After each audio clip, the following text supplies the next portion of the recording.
Hey guys, it's Nicole. Welcome to another TBR video. I did think about being realistic, but you know what?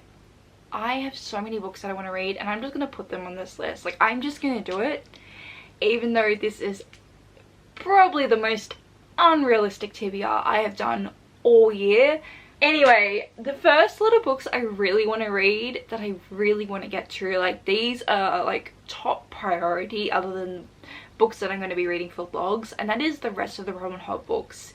Robin Hobb and I have been on a journey this year. Some books I have loved of hers, some books I have hated, but I have the final two books in the Rainwild Quartets series of hers. I don't even know what they're called. I think one's like Blood of Dragons and the other one's like City of Dragons. I don't own them yet, so I still need to get them, but I have had mixed feelings on this series in particular. It's basically Bridgerton and dragons. It's very dramatic and we follow a whole set of different main characters, and I have heard from my friend Katie that other characters from other Robin Hobb series become very relevant in these final two books, and I think they also link up to just her world and her other books in general. So I'm looking forward to these last two books especially, and then I am up to the final Fits in the Fool trilogy, which I just heard is like a roller coaster of emotions, and I'm scared and excited and just so many things at once for that series. And yeah, I really want to end my year reading that trilogy in particular. I think it will just be such a satisfying thing to do, to just finish off all the Realm of the Elden books in December. I am also currently in the middle of a few books, these three, so I would really like to make some progress and ideally finish these. The first one is The Jasmine Throne, which I feel like has just been in so many videos, so many TBR videos, so often mentioned, so like I can't enter 2022 without having read this.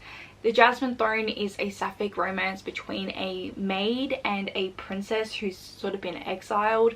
I have started this, so I do know a little bit about it, and so far I am enjoying it and I'm excited to see more. I also have For the Wolf, which I started. I'm only 100 and something pages in at the moment and I'm currently loving it.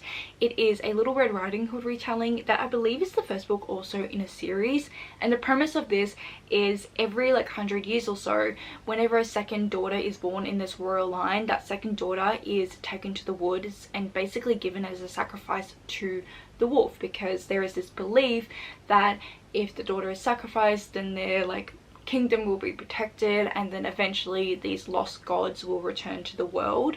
And we follow the second daughter and things happen. It's really good so far. I absolutely love the writing. It's very atmospheric, very wintry. I wish I wasn't living in the southern hemisphere where it's like summer and I'm literally like trying not to sweat too much right now, because this would be the perfect book to read this time of year if you are in the northern hemisphere. It's good. I also have The Unbroken, which I'm not too far in. I've only read about 60 pages so far.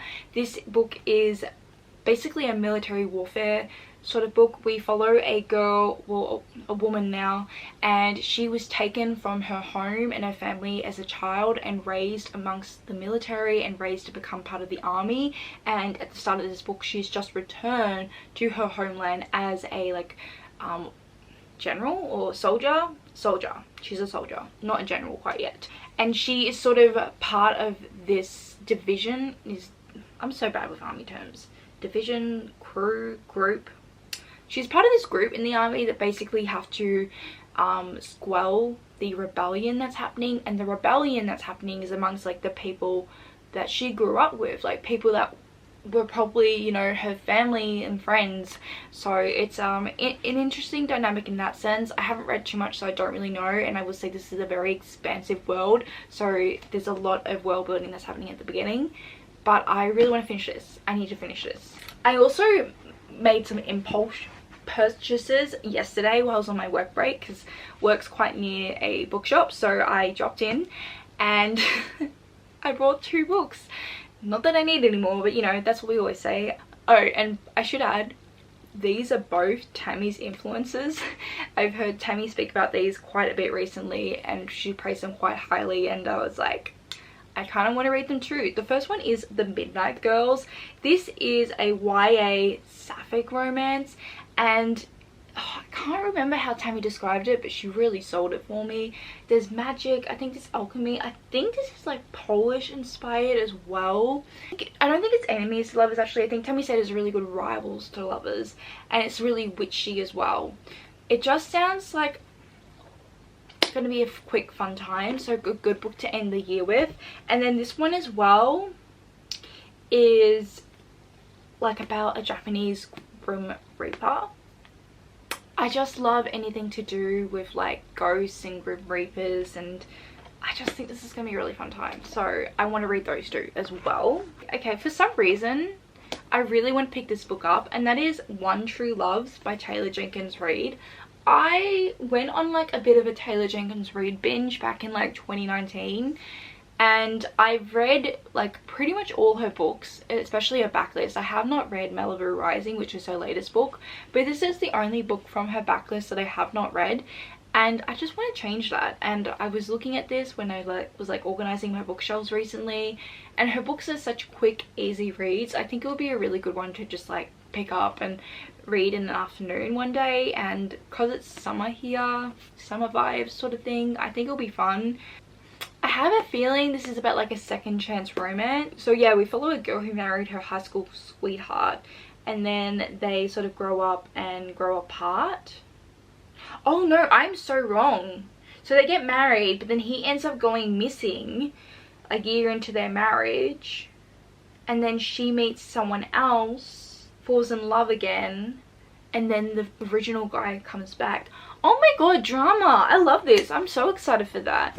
I also have another one I've been meaning to read for years, and that is An Enchantment of Ravens. I have read this author's other book, which is, what's it called? A Sorcery of Thorns, and I did quite enjoy that. But I hear a lot of people praise this one, and it's so small as well. Again, I just wanted to add some books to this TBR that were literally just gonna take me like an afternoon to read. Like, as much as I love reading long books, like we all know I love long books, they're my preference. I think in summer it's just so satisfying to have like short books to read in an afternoon. So I really want to read this one. I know it has to do with Fae, and I think we follow this painter who is painting this Fae, and she paints him in a way that's not supposed to be. I think she paints him in like a human way. I don't know. I don't think there's going to be a whole lot of plot to this book. I think it's just going to be about the vibes, you know, and that's okay. That's what I like sometimes. I popped this book on here. I don't know if I will get to it, but the thing is, this book has been in so many vlogs that I've scrapped this year, and I've started it on multiple occasions and I've been really enjoying it, but for one reason or another that vlog has been tossed in the bin and this book has been put aside on multiple occasions. So I just really want to try and get to it. I don't know if it will happen, but that is Song of Blood and Stone. This is a YA fantasy romance. I think it's YA. It's definitely fantasy romance, and I know we follow like a girl who is from has some sort of inherited magic that's like dangerous, that could potentially like put her in further danger, so she has to hide it, and then she ends up being in some sort of alliance or getting help from some guy. What is he again? It's been a while since I've read the start of this. Okay, so the guy's a spy and he ends up helping her. I don't know, I really like the dynamic. That's what I remember the most, and yeah, I'm keen to like continue on. Another one I really want to read, which is actually going to be a reread for me, and that is Bloodsong by Anthony Ryan. Now, I read this before I started BookTube and it was amazing. I loved this book, and I went and bought, like years ago, I did buy the 2 sequels and I just never got around to reading them. So like I would love to read this and then finally continue on, but I don't know if that's gonna happen. There's parts of this, now that I'm thinking back to it, that do kind of remind me of the Farseer trilogy. We also follow like a man retelling his story of when he was like a young boy and how he was sort of outcasted or thrown out of his family because of like who he was born as, and then he's sort of raised as like an assassin kind of guy, but it's not quite an assassin. I think he's raised as a mercenary more than an assassin. But it was so interesting, and now that I've read so much of like Robin Hobb, and especially like I love the Farseer trilogy, I want to see how much this compares, because in my mind it compares, but I feel like that just could be my faulty memory, you know. So I would love to like binge read these, you know. Realistic as always, folks, realistic as always. I also have another like book that I think I could read quite quickly in an afternoon or two, and that is the Disappearances. I got this when I first started BookTube and I still haven't read it. This is a YA contemporary story, and it just fascinated me, this story. So every 7 years something disappears in the remote town of Stirling. People's reflections, the stars in the sky, the ability to dream, and this girl realizes that her mother might be to blame for the curse, but some mysteries are buried very deep and some secrets want to stay hidden, and one young woman's desire to uncover the truth may not be enough to save the people of Stirling from the past. So, and then it goes, a beautifully told story of love, loss, finding the truth, no matter how difficult that may be.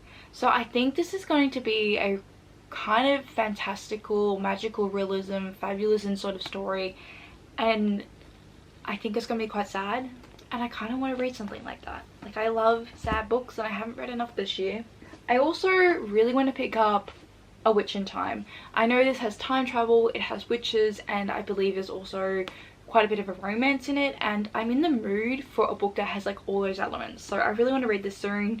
I also really need to read this book because it's a sequel to one of my faves this year, The Beast Player, and this is The Beast Warrior.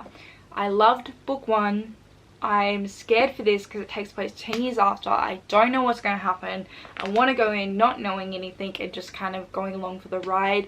I read the first book in my Animal Companions vlog. It's a very Studio Ghibli anime-esque story. It really reminds me sort of a like Princess Mononoke. Like, that's probably the most similest vibes it gives me.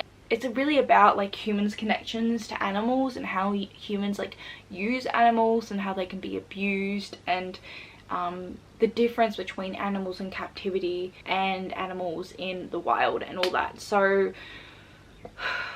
I need to read a sequel. I need to find out what this is about. I need to find out if I'm going to love it as much as I loved book 1. I have 2 more books, okay? Okay, 2 more. We're not too bad. We're not too bad. We're not too unreasonable. Sort of. I also really want to pick up Colorasuku Tazaki. I have owned this since it came out. I used to be a huge Murakami stan. Like, I loved Norwegian Wood. Norwegian Wood was like one of my favorite books when I was like 16, 17, and I have not reread it. I'm too scared to reread it because other Murakami books I have read in years since, like I've read 1Q84, I've read The Wind Up Bird Chronicles, I feel like I've read something else but I can't remember, but they weren't faves. But I really do enjoy his writing and his stories, and just he's such an interesting writer. Like, I just find he's one of those writers, I read his books and he really makes me think, and I always really appreciate when authors do that. So this book follows a boy who had a group of really close friends, and then one day they all like tell him they don't want to be friends with him anymore, and he goes on through life sort of really struggling to make connections with people and to make friends, and it ends up being a story of him trying to uncover what happened in the past, and I don't think he ever really knew anything or everything. So I don't know, I think it's just going to be an experience. I don't know how else to describe that book. Okay, we're down to the last book that I really want to read, which is a chunker. So like the goal is like not to complete it, the goal is to make a start, which, you know, realistic here, and that is Labyrinth by Kate Moss. I have always wanted to read this book and have always put it off. This is one of those books, the way people sort of talk about it, it kind of gives me Da Vinci Code vibes. Like, it's very like rooted in history, I think, and I know there's like 2 timelines and then they end up connecting, I think. Do you ever have those books that you like don't know much about, you hear like little bits and pieces throughout the years, and you're just always very curious by it, and you always just want to kind of not know too much, but you want to read it. This is like that book for me. So hopefully I can like make a start and finally figure out what it's all about. I'm very intrigued. I've always been intrigued, so it's gonna happen, you know? And yeah, those are all the books I'm gonna get to and read in December, and I'm gonna have a great reading month. I don't know, we'll see how this goes. I have so many books I want to read for vlogs as well that aren't in this video, so yeah, we'll see how it goes. But let me know what book you are going to make sure you read before the year ends. Like I said, I'm really prioritizing my Robin Hobb. It's been the year of Robin Hobb for me, so I need to prioritize her again. And that is it from me today. Thank you so much for watching. I really hope you're enjoying whatever you're currently reading, and I really hope to see you next time. Bye!